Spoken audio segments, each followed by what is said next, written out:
73 का तो अंदाज नहीं था, मगर जब 55 के ऊपर हम चले जाते हैं, 50 के ऊपर चले जाते हैं, तो कारपेट बॉम्बिंग की तरह पूरा वेव जाता है और बाद में कुछ भी कर सकता है। मगर मैं संभल कर 50 के 55 के बीच में बोलता था। नहीं नहीं नहीं नहीं सर, क्योंकि हमने आपसे कई मर्तबा बातचीत की, मुलाकात की। आप 50, 55, ज्यादा से ज्यादा 60 बोलते थे।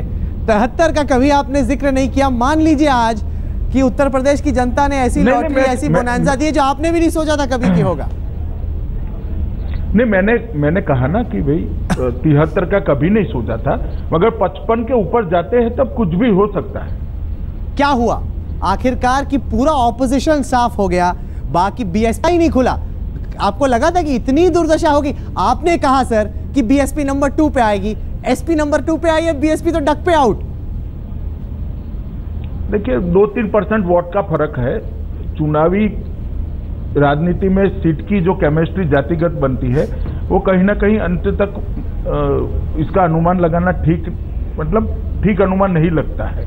मगर कुल मिलकर सपा बसपा के वोट शेयरिंग में कोई बहुत फर्क नहीं। हम तस्वीरें देख रहे थे वडोदरा से, गांधीनगर से, अहमदाबाद से 2 नारे लग रहे थे। एक नरेंद्र मोदी का नारा था और दूसरा अमित शाह का नारा था। जनता सड़कों पे अमित शाह कर रही थी। आप बैकरूम बॉय हुआ करते थे, आज आप मैन ऑफ द मैच। चलिए, मैन ऑफ द मैच तो हमारे लाखों कार्यकर्ता और उत्तर प्रदेश की जनता है। देखिए राहुल जी, इस मैंडेट को आप इतनी सरलता से न लीजिए। पूरे देश भर में आजादी के इतिहास के बाद पहली बार एक नॉन कांग्रेसी पार्टी को, गैर कांग्रेसी दल को इतना बड़ा बहुमत मिला है और किसी गठबंधन को 84 के बाद इतना बड़ा बहुमत मिला है। तो मैं समझता हूं अपने आप में एक बड़ा भारी परिणाम है और देश की जनता ने तय कर कि इस बार नरेंद्र मोदी जी के नेतृत्व को और भारतीय जनता पार्टी को समर्थन कर एक मौका देना है और आने वाले दिनों में देश की दशा सुधारने के लिए भारतीय जनता पार्टी काम करे और स्पष्ट बहुमत के साथ काम करे और मोदी जी के हाथ मजबूत करे। इस आशय से मुझे लगता है कि मैंडेट मिला है और हमारे लिए तो खैर बहुत अच्छा है ही, मगर देश के लिए भी अच्छा है। चलिए खुल के तफसील से हमारे दर्शकों को बताइए कि ये चुनावी करिश्मा आपने गढ़ा कैसे, क्योंकि जब आप उत्तर प्रदेश गए तब वहां पर बीजेपी का ऑर्गेनाइजेशनल स्ट्रेंथ, जो संगठन था, वो बड़ा कमजोर था। नेता नहीं था, चेहरा नहीं था, वर्कर आपका डिमोरलाइज था। आपकी 200 पेजों की नोटबुक है जिसमें आपने लिखा है कि कैसे आपने ये करिश्मा रचा। मैं चाहूंगा कि 200 पेज की इस नोटबुक से कुछ पेज आप पढ़ के सुनाएं और रिवील कीजिए कि ये आपने स्ट्रैटेजी मास्टरमाइंड कैसे की। देखिए 200 पेजों की नोटबुक जाने दीजिए, मगर राहुल जी, भारतीय जनता पार्टी का छोटे से छोटे कार्यकर्ता से लेकर वरिष्ठ से वरिष्ठ कार्यकर्ता सब ने इस बार उत्तर प्रदेश में पार्टी को पुनर्जीवित करने के लिए मान लीजिए एक प्रकार से ठान लिया था और इसके कारण सारा का सारा हमारा कैडर रोड पर था। हमने हर बूथों की रचना को जो पहले बनी हुई थी उसको भंग कर 76% बूथों की पुनर्रचना की और मुझे लगता है कि कहीं न कहीं युवा को जोड़ने में, अन्य जातियों को जोड़ने में, ओबीसी को जोड़ने में और एक जन आंदोलन खड़ा करने में हमने सफलता पाई। मोदी जी की जो 8 रैलियां हुई उसमें भी हर बूथ से गांव के लोग आए, इसका प्रयास किया गया और हमें 70% से ज्यादा बूथों में सफलता मिली कि हर बूथ से 10 से ज्यादा लोग हम लेकर आए और मोदी का डायरेक्ट कनेक्ट किया। हमारे लिए सबसे बड़ा हर्डल कोई था तो ये था कि यूपी में डार्क जोन बड़ा है, जहां ना टेलीविजन पहुंचता है, जहां ना अखबार पहुंचते हैं, वहां मोदी की बात को, मोदी के संदेश को, मोदी के वेव को पहुंचाना हमारे लिए बड़ा चैलेंज था। 450 गाड़ियों ने कंटिन्यूअसली 3 माह तक उत्तर प्रदेश के गांवों का भ्रमण किया। लगभग हर गांव में 1.8 टाइम, मतलब 2 बार हर गांव में पहुंचे और हमारे कार्यकर्ताओं ने हर गांव में पर्चे बांटे, स्टिकर लगाए, बैनर लगाए और मोदी जी का संदेश एक 45 मिनट का हर गांव में जाकर सुनाया। ऐसा करके गांव की जनता का सीधा मोदी से कनेक्ट हमने करवाया था और डबल एंटी इनकम्बेंसी का भी हमें निश्चित रूप से फायदा मिला है। ये बताइए कि मोदी जी से वहाँ की आपकी सपा बात सरकार- हुई, मोदी जी ने आपको थैंक यू बोला कि नहीं? अमित शाह ने मोदी को क्या बोला और मोदी ने अमित शाह को क्या बोला? देखिए, ना मुझे थैंक यू की जरूरत है, ना मोदी को बोलने की जरूरत है। हम सब लोग भारतीय जनता पार्टी के लिए काम करते हैं और पूरी भारतीय जनता पार्टी अल्टीमेटली अंततोगत्वा देश के लिए काम करती है। ये कोई निजी बात नहीं है, मगर मुझे बहुत बहुत बहुत आनंद है कि पार्टी ने एक बड़ी कठिन जिम्मेदारी मुझे दी थी और ईश्वर की कृपा से और उत्तर प्रदेश की जनता के सहयोग से, उत्तर प्रदेश के कार्यकर्ताओं के सहयोग से इसको मैं ठीक से निभा पाया और आज मेरी पार्टी को उत्तर प्रदेश में बहुत बड़ा यश मिला है। और आने वाले दिनों में उत्तर प्रदेश देश की राजनीति की मेन स्ट्रीम में आने के कारण उत्तर प्रदेश का भी बहुत बड़ा फायदा होने जा रहा है। 15 सालों से उत्तर प्रदेश क्षेत्रीय दलों के हाथ में था और बिल्कुल कुशासन का अनुभव उत्तर प्रदेश की जनता कर रही थी। मुझे लगता है कि आने वाले दिनों में उत्तर प्रदेश की जनता को सुशासन क्या होता है इसका अनुभव बहुत जल्द ही होने वाला है। पोस्ट मंडल जो पार्टीज थी, जो आइडेंटिटी बेस्ड पार्टीज हैं, जो जाति बेस्ड पार्टीज हैं, क्या आपको लगता है कि इस चुनाव से एक मैसेज ये भी गया है कि शायद उनके लिए उल्टी गिनती शुरू हो गई है? नहीं, निश्चित रूप से उल्टी गिनती शुरू हो नहीं गई। उल्टी गिनती शुरू होकर इस 3 महीनों में ही गिनती समाप्त हो गई। आप समझ सकते हैं, कभी कल्पना कर सकते हैं कि बहुजन समाजवादी पार्टी को उत्तर प्रदेश में 0 सीट मिले? आप कल्पना कर सकते हैं? मुलायम सिंह को वही 5 सीटों पे फायदा हुआ है, मतलब जीत पाने की संभावना बनी है जहां उनके परिवार के लोग लड़ते थे। और मैंने चालू इलेक्शन में भी कहा था, जब इलेक्शन चल रहा था, कि वहां पर खूब वोट लूटे जा रहे, खूब वोट लूटे गए हैं। खैर, चुनाव में जब परिणाम आता है तो रोना धोना नहीं होता, मगर कांग्रेस भी वही 2 सीटें जीती है जहां गांधी परिवार लड़ता था। और पर आपने जी जान की ताकत लगा दी राहुल गांधी को हराने के लिए, हरा नहीं पाए एंड में। मिशन डिफीट राहुल आपका फेल हो गया इस बार। वो ठीक है, कभी कभार होता है, मगर हमारे कार्यकर्ता, अमेठी के कार्यकर्ता भी बहुत अच्छा लड़े हैं। अमेठी की प्रत्याशी स्मृति ईरानी और सभी कार्यकर्ताओं को मैं बेझिझक अभिनंदन देना चाहता हूं कि 3.5 लाख मत से जीती हुई सीट को आज एक बार तो कशमकश की स्थिति में ला दिया। खैर, उनकी परंपरागत सीट है और राहुल जी स्वयं बड़े नेता है, इसका एक फायदा उनके होना ही था। आपको लगता है कि वंशवाद पर सवाल खड़ा होता है इस मैंडेट हम अच्छा से? लड़े कि वंशवाद का वक्त हिंदुस्तान में खत्म हो गया आपके हिसाब से? ऐसा कहना तो जल्दबाजी होगी, मगर एक सवाल या निशान निश्चित लग गया है वंशवाद पर कि आने वाले दिनों में पॉलिटिक्स ऑफ परफॉर्मेंस ही चलेगा, ना वंशवाद चलेगा, ना जातिवाद चलेगा। अच्छा, आपके कई कमजोर कड़ियों ने सेंचुरी मार दी, हैट्रिक ले ली, लेकिन एक आपका स्टार बैट्समैन था अरुण जेटली, वो बेचारा लुढ़क गया। सब इतने बड़े बड़े स्ट्रेटेजिस्ट हैं, वो खुद इतने बड़े स्ट्रेटेजिस्ट हैं, आपको लगता है बड़ी गलती कर दी उनको पंजाब भेज के? चलिए, कई बार पार्टी के फैसले जो होते हैं कार्यकर्ता स्वीकार करता है, स्वीकार कर अरुण जी गए, लड़े भी अच्छा, मगर जनता का फैसला तो डेमोक्रेसी में सबने स्वीकारना होता है।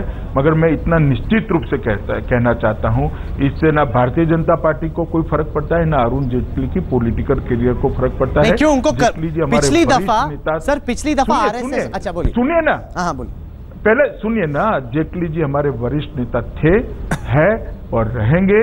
जेटली जी हमारे वरिष्ठ नेता है, इस स्थिति में कोई फर्क नहीं पड़ेगा। नहीं, पर आरएसएस ने वाजपेयी जी के वक्त पर जसवंत सिंह को वित्त मंत्री नहीं बनने दिया, प्रमोद महाजन को मंत्री नहीं बनने दिया, ये कहकर कि लोकसभा में हार गए, जो लोकसभा में जीते उन्हें बड़ा पद मिल सकता है। तो उस लॉजिक से अरुण जेटली का चांस तो गया।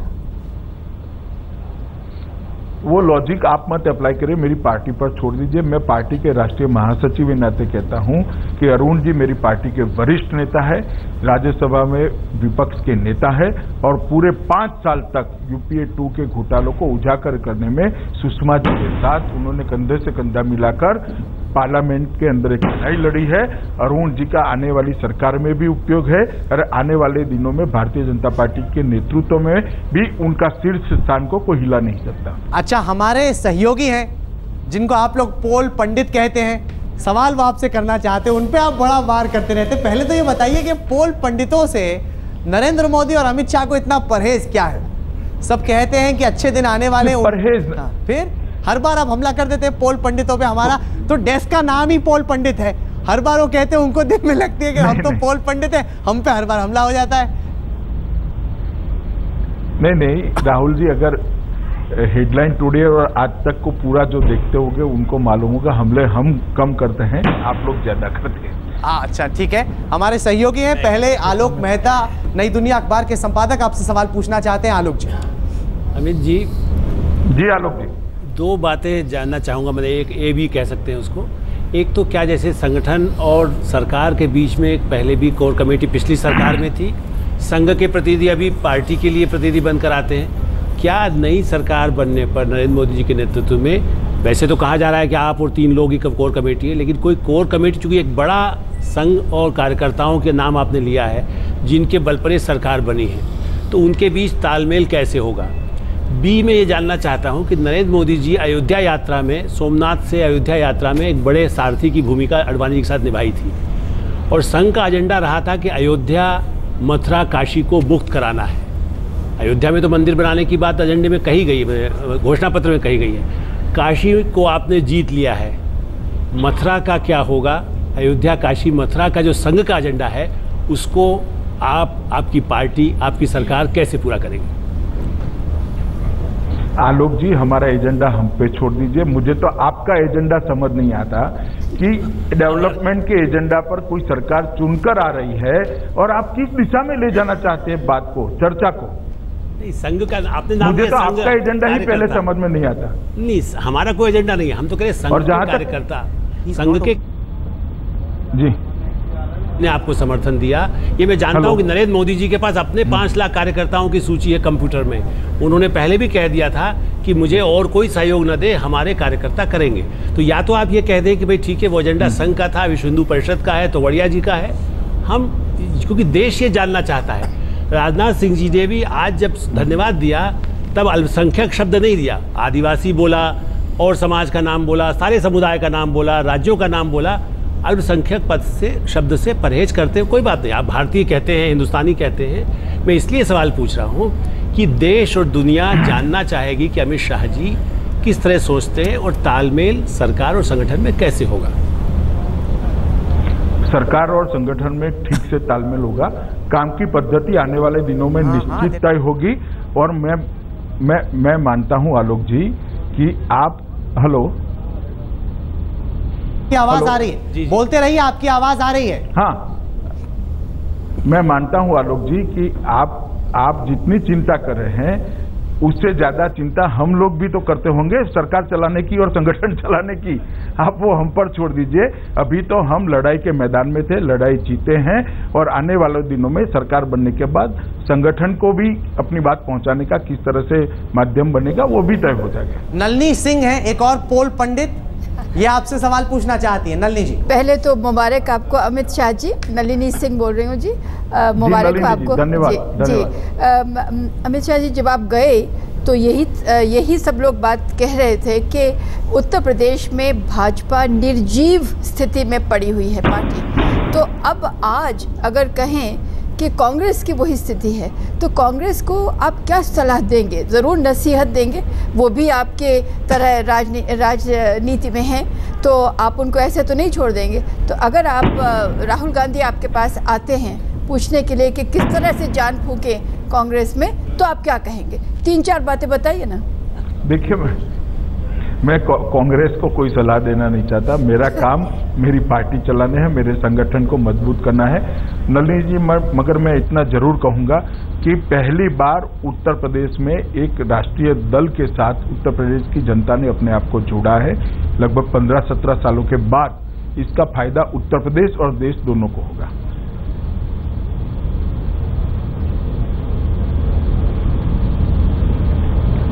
फोन करके लगता ठीक है, वो आपसे सवाल पूछना चाहते हैं। जी अच्युत जी बोलिए। आपने गुजरात के चुनाव में भी पहले बहुत महत्वपूर्ण भूमिका निभाई और अब उत्तर प्रदेश में, दोनों में आपको क्या फर्क लगता है? देखिए, जहां तक गुजरात के चुनाव का सवाल है, पहले से गुजरात का चुनाव एक अलग प्रकार से लड़ा जाता है। उत्तर प्रदेश में सबसे पहली बात है कि मैंने मेरे जीवन में, राजकीय जीवन में, राजनीति में इतना समझ और दखल करने वाली जनता कभी नहीं थी। उत्तर प्रदेश की जनता राजनीति को ठीक से समझती है और उत्तर प्रदेश का कार्यकर्ता भी, हर पार्टी का कार्यकर्ता पॉलिटिकली बहुत लाइव है। अच्छा, अंजना कश्यप है, ये पोल पंडित तो नहीं, लेकिन उम्मीद करते हैं कि न्यूज ट्रेडर्स की श्रेणी में नहीं आती, ये सवाल पूछना चाहती है मेरी सहयोगी आज तक से। जी अंजना। अमित जी, आज चलिए अब आप मुस्कुरा रहे हैं, मुझे शुरू में वो डायलॉग याद आया कि आपको अब चुनाव से डर नहीं लगता, लाइव से डर लगता है, क्योंकि शुरू में आप बहुत ही गंभीर नजर आ रहे थे। मैं अंजना बोल रही हूँ सर, पहले भी आपसे मैंने ये सवाल पूछा है, आप हमेशा कहते थे 16 मई का इंतजार करो, तो अब तो 16 मई आ गया, अब कम से कम ईमानदारी से बता दीजिए, गुजरात के मुख्यमंत्री, देश के गृह मंत्री या फिर मंत्री पीएमओ? पहला सवाल। दूसरा सवाल, बीजेपी हमेशा कहती थी कि एनडीए को साथ लेकर चलना है, इसीलिए हमें राम मंदिर से लेकर आर्टिकल 370 जो हमारे कोर मुद्दा है उसमें कहीं ना कहीं कॉम्प्रोमाइज करना पड़ता है, स्पष्ट बहुमत। क्या हम माने कि उन मुद्दों पर अब टाइमलाइन बाउंड तरीके से आप लोग काम करेंगे? पहला और दूसरा सवाल। देखिए, जहां तक पहले सवाल का जवाब है, मेरे बारे में हमेशा निर्णय मेरी पार्टी ने करा है और ये बात मैं बोलने की खातिर नहीं बोल रहा हूँ, गंभीरता से मानता भी हूँ और हर फैसला मेरी पार्टी ने करा है। आगे पर भी मेरी पार्टी जो फैसला करेगी उसके अनुसार मैं काम करूंगा। फिलहाल मैं भारतीय जनता पार्टी का राष्ट्रीय महासचिव हूँ और संगठन की देखभाल कर रहा हूँ उत्तर प्रदेश के, और उससे मुझे बहुत संतोष है, एक बात। और दूसरा, भारतीय जनता पार्टी की जो सरकार बनने जा रही है उसका घोषणा पत्र हमने ऑल देश की जनता के सामने रख दिया है और उसी घोषणा पत्र के आधार पर सरकार चलेगी। जी, वीर सांघवी हैं, सवाल पूछना चाहते हैं। नलिनी सिंह भी सवाल पूछना चाहती हैं। एक और नलिनी। एक छोटा सा सवाल और है अमित शाह जी, कहा यह जा रहा है कि आपने जब ये कहा कि बसपा बहुजन समाज पार्टी दूसरे नंबर पर आएगी, तो आपने जानबूझ के किया, क्योंकि आप लोग चाहते हैं जो दलित जो हृदय है उसको पीड़ा ना मिले, ताकि आपको बाद में उसका फ़ायदा हो। तो क्या ऐसा था, आपने जानबूझ के थोड़ा बहुत ऐसा कह दिया, जानते हुए कि सपा आगे है? चले नलिनी जी, कुछ बातों को राज रहने दीजिए, मेरी पार्टी के लिए फायदा होगा। जवाब चलिए, जावेद अंसारी हैं, वो आपसे सवाल पूछना चाहते हैं। जावेद साहब। अमित भाई, एक पहले तो बधाई हो। आप ये बताइए, ये यूपी की जनता को क्या गुरु मंत्र पिला दिया आपने जो इतना बड़ा चमत्कार हो गया? हमें ज्यादा रुचि है क्योंकि मैं उत्तर प्रदेश का ही रहने वाला हूँ। मैं जानता हूँ आप उत्तर प्रदेश के पूर्वांचल के हैं जी। नहीं, कोई मंत्र नहीं पिलवाया, हमने सड़कों पे जाकर काम किया है, उत्तर प्रदेश की जनता की पीड़ा को वाचा दी है, संघर्ष करने का काम 9 महीने तक किया है, और जो एंटी इनकम्बेंसी थी इसके खिलाफ एकमात्र विकल्प भारतीय जनता पार्टी और नरेंद्र मोदी, ये दोनों बनकर उभरे थे। इसके कारण भारतीय जनता पार्टी और नरेंद्र मोदी के नेतृत्व को उत्तर प्रदेश की जनता ने स्वीकार किया। डॉक्टर अशोक लाहिरी हैं हमारे सेफोलॉजिस्ट, उन्होंने प्रिडिक्ट तो किया कि एनडीए जीतेगी, मार्जिन से थोड़ा रह गए, वो आपसे सवाल पूछना चाहते हैं। अमित जी, पहले तो ये कहूँगा कि मैं बुद्धू निकला। आप जब कहे थे कि 60 मिलेगी, मैं आपको नहीं, इन्होंने भी 50, 55, 60 तो हल्के में कहा था। 60 कहे थे। 60 में इनके भी आवाज में दम नहीं था, 50, 55 ही बोल रहे थे, उम्मीद कर रहे थे कि 60 हो जाएगा। राहुल, मुझे बरोबर याद है, लाहिरी जी भैरव के दर्शन करने जा रहे थे, उस वक्त मैंने 60 कहा था। अच्छा, ठीक है।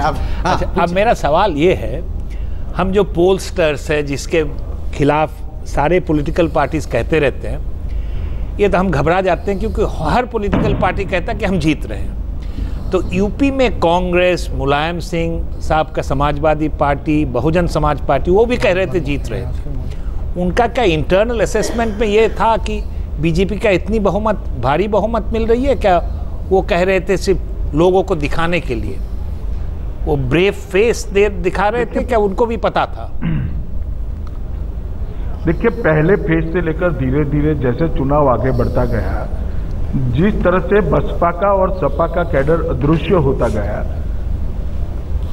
कुछ सीटों पर सिमट कर रह गया, और कांग्रेस की भी कैडर कुल मिलाकर 7-8 सीटों पर सिमट कर रह गई, उससे तो लगता था कहीं ना कहीं इन पार्टियों को अंदाजा आ गया है कि इलेक्शन किस दिशा में जा रहा है।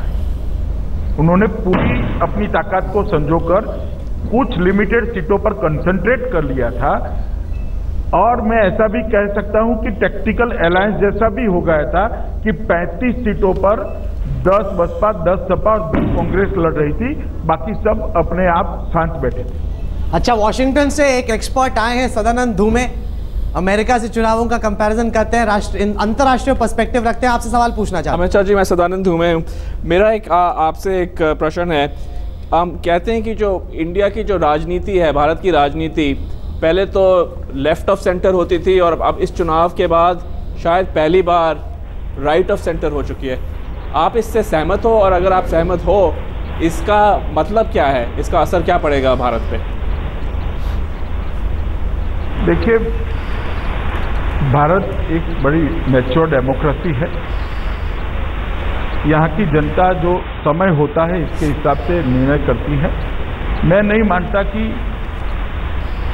एक चुनाव के फैसले राजनीति की दिशा हमेशा बदल देते हैं। एक विशिष्ट प्रकार के संजोगों के अधीन देश की जनता फैसला करती है।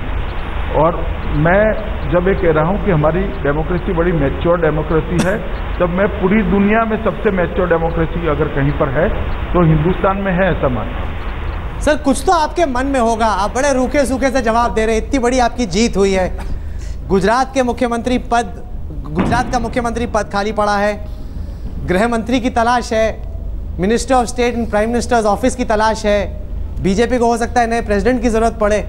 कुछ तो आपके मन में भी ख्याल होंगे। अमित शाह साहब, बता के जाइए, क्या कह रही है आपकी मुस्कान आज शाम?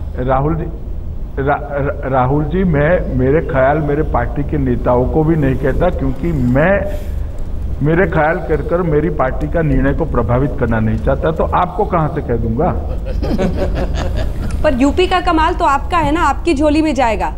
यूपी में अमित शाह का जादू चला। ऐसा नहीं, हकीकत है अमित शाह साहब, क्योंकि मोदी ने रैली की, आपने जमीन पर उसको मास्टरमाइंड किया, आपने जमीन पर उसको स्ट्रेटेजाइज किया, और ये खुद में इससे बड़ा कभी डॉक्टर लाहिरी चुनावी मिरेकल हुआ है? कभी 10 सीटों से 73 तक कोई पार्टी, धनंजय, कभी इस तरीके से जंप की है? कभी नहीं, इंडिया की हिस्ट्री में कभी नहीं हुआ, कभी नहीं। और इस प्रकार का जो है सीट कन्वर्जन भी कभी नहीं देखा कि 42% वोट पर 90% सीटें। आपने तो सेफोलॉजी के सारे मॉडल फेल कर दिए। अब डॉक्टर लाहिरी और धनंजय को बैठ के कोई नया कन्वर्जन रेशियो खोजना होगा, क्योंकि पहले मल्टीप्लायर इफेक्ट क्या हुआ करता था? 2 तो कभी नहीं हुआ ही नहीं। पहले मल्टीप्लायर क्या 1.25, 1.3, 1.4। और मेरा किसी से जुड़ा हुआ सवाल, यस धनंजय। और अमित जी, मेरा सवाल ये है कि चुनाव की रणनीति के अंदर आप अलग अलग गुरु मंत्र आपने लगाए होंगे, इस प्रकार का